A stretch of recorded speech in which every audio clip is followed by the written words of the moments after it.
Another situation can be is you see the others and you feel that, what's so bad about it? What is so bad about it?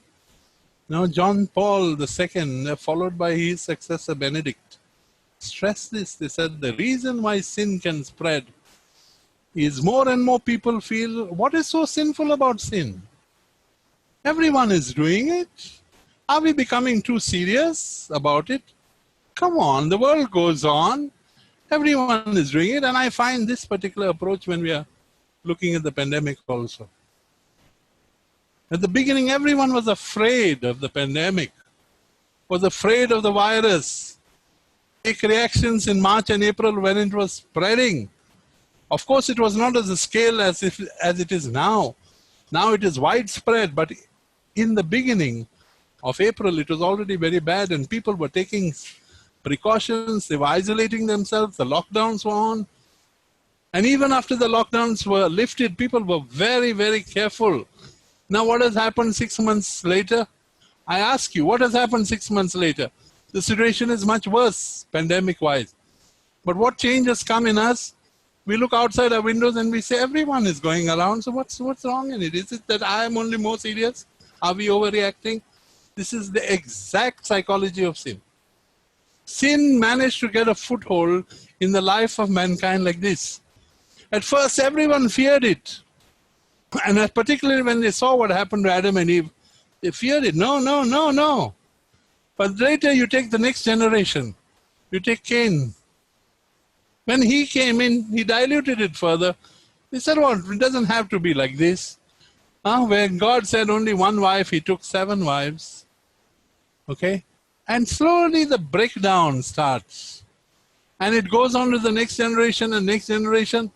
And we are told God was disgusted and therefore sent the flood. Now, how did this sense develop? The awareness of sinfulness disappears. No? You interview people and they will tell you it is not that they are less scared, but they are fed up of the pandemic. If today things are opening up, etc., it's not because things have cured or changed. They're just fed up. They called it one particular word, pandemic fatigue is affecting the people. So they say, come on, man, let's take the risk. It may not happen to us.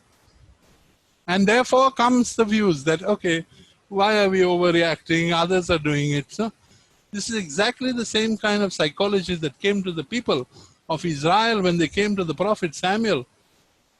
And they said, we want a king. And Samuel said, why? Because everyone else has a king, they said. They said, look out of your window and everyone who's passing by has a king. Why does a king is bad for us? And Samuel explained to them why it is going to be bad for them to have a king. He consulted the Lord and the Lord said, you're exactly right. Go and tell them what the king is going to do. And he went and told them a whole lecture. He said, the king is going to take your taxes. He's going to use you. He's going to have brutalities in you. He will take away the effect of your labor, etc., etc., etc. And at the end of it, the people said, but others have a king, no, why we cannot have? Isn't this the same mentality? Isn't this the same mentality when you look out and you say, but others are okay, why we only are doing too much? Look at that. And this has not been common by one or two, it has been by several strain of people. And I must admit, when I've been correcting them, I've been correcting them rather harshly. Because I know the psychology of sin, how it develops. The psychology develops like this, that slowly the awareness of sinfulness decreases. And then you say, what is in there for us, for me? I can be like them. How can you say definitely that I will get it? Therefore, what happens is we start reducing our guard. And this is where sin got a foothold, because man started reducing his guard. At some time, man was afraid of sin, then a little less afraid, and then a little less afraid. And the book of Joshua says it so well. Every time the prophets would come and warn the people, look, you're reducing your guard, don't do that, come back to the Lord. Some of them would listen, some would not listen. But when the prophets died, say the book of Judges and the book of Joshua says, when the prophets were removed, the people would go back to reducing, to lowering their guard, and sin would come galore into their life. And as a result, huge punishments would come from the Lord on them. They would be defeated.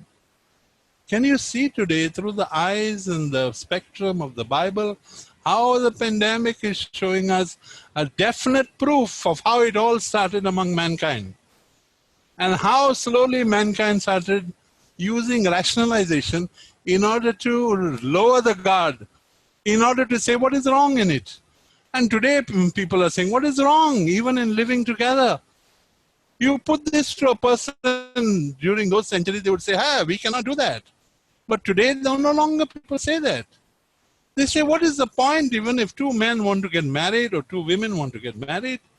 What's wrong in it, man? It's common. They will argue with you. So many governments have recognized it. So exactly what John Paul and Benedict XVI said. We have lost the sinfulness of sin. How sinful sin is, we are losing it. Why? We are lowering our guard. We are looking around us. See what has happened? The repetition of what happened in the beginning. Through our eyesight and through our experiences, we are generalizing. That this need not be like this. It could be, we could make adjustment. We could, you understand? And worse, you look at the pandemic, we have already entered into, they say, a second wave in India. Yesterday, India has just crossed the boundary and has entered number 2 in the world after America. And they say with the reduction of all the alerts that we have, India going to number 2, India could easily cross number 1. Now, it is not that government is doing this because they don't mind it, etc. It's nothing of that sort. But for the people concerned, it is we who ultimately have to take the precautions. It is we, particularly we who are working. We are working in factories, we are working in other things.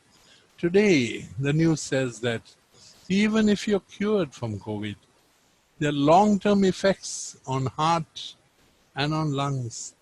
And if you are diabetic or have high blood pressure, long-term effects are going to be seen. Scientific proof, not my words. That's what the science says. And yesterday, science says, which is still trying to understand this pandemic, and we are still trying to understand sin, said that you get it once and there's no proof you won't get it again. People can get reinfected. In fact, a number of people are getting reinfected.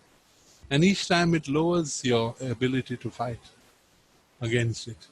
So people have been advised, practically people from 60 onwards, 60 above have been removed from public.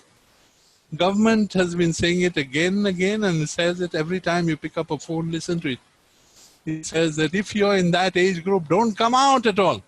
So what is true of them is also true of the others. Because we have people dying of 40 years, 30 years, 20 years also. It is true of them. But pandemic fatigue is coming.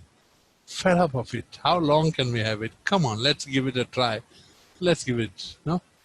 Once I try it out, second time I try it out, nothing happens, I'm encouraged. This is the story of sin, my dear. It came exactly like this. When your guard is lowered, then you're tempted to adopt the standards of life of the others, saying that what is there? What is wrong in it? Am I overreacting? Are we only overreacting? Today the world is caught up in this question. Am I overreacting to sin? And thank God we are banded together as the people of God. So therefore when we are together, we can say emphatically to ourselves and to the others, yes, we have to keep away from it.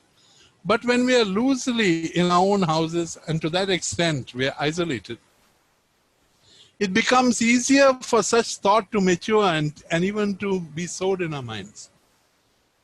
And so many conflicts even within the homes. Often there are conflicts within the homes. I was told about a family where there were 3 brothers.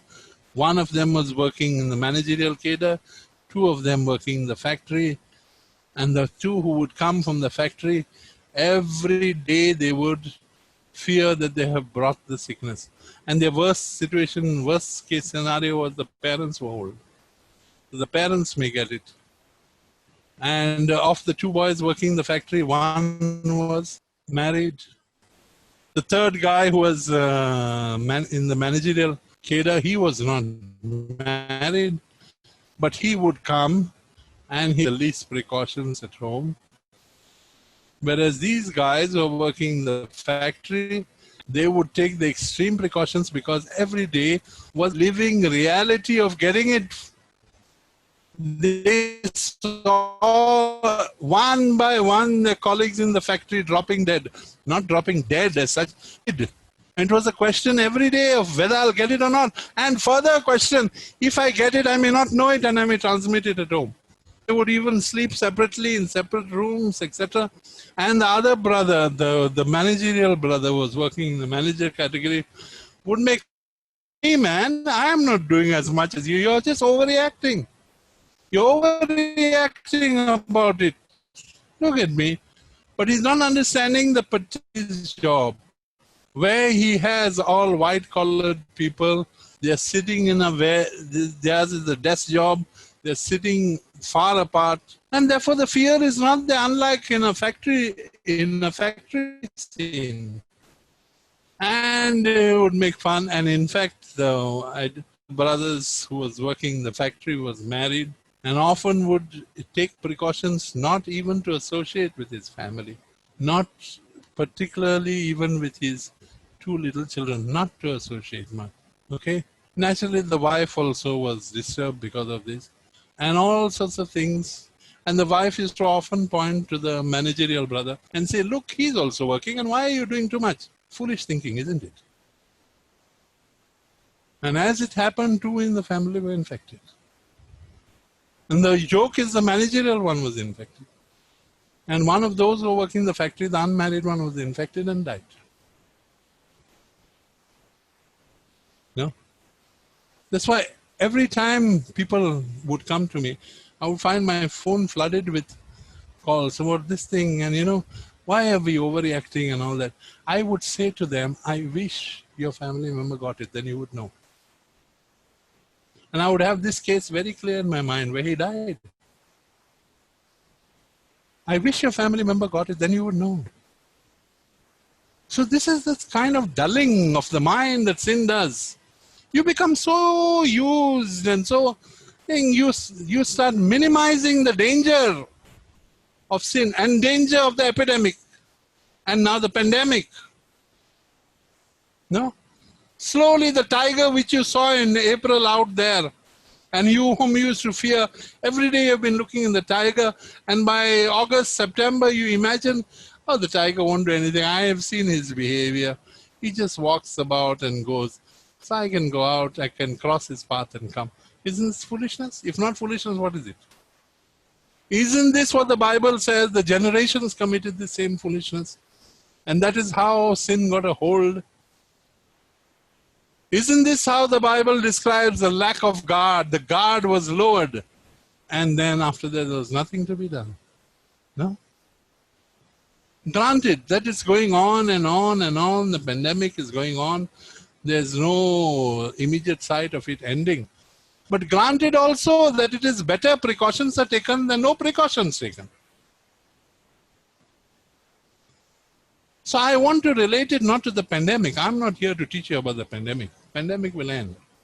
But I'm here to teach you about the pattern of sin is exactly like the pandemic. We fear it at first. We keep away. Then we lower our guard. Then we say, oh, okay, it's all, and everyone else is doing it. Look at them, man. And here in this poor household, there is to point out to the manager inside the house and say, he is working and you are working and you're overdoing it. And beware of that word.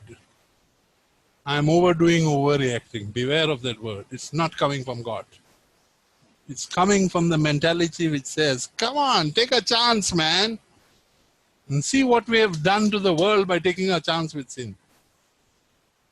And surprisingly, if you see some of the encyclicals of John Paul II, you will see he has described the same process in driving home the point how the world has lost its sense of sinfulness.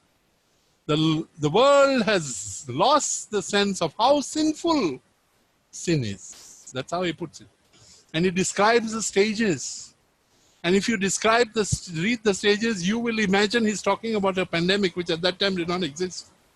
And exactly this way, he says, through the sight, how we see others behaving and living. How we who are fearful of a particular thing, at some stage the fear starts going down. How we compare how others are reacting to it. And then we are overdoing it. See, he describes all this. And this is how sin came. And this is how whole generations were won over to sin. The moment the prophets and people who could warn were taken away, this is what happened.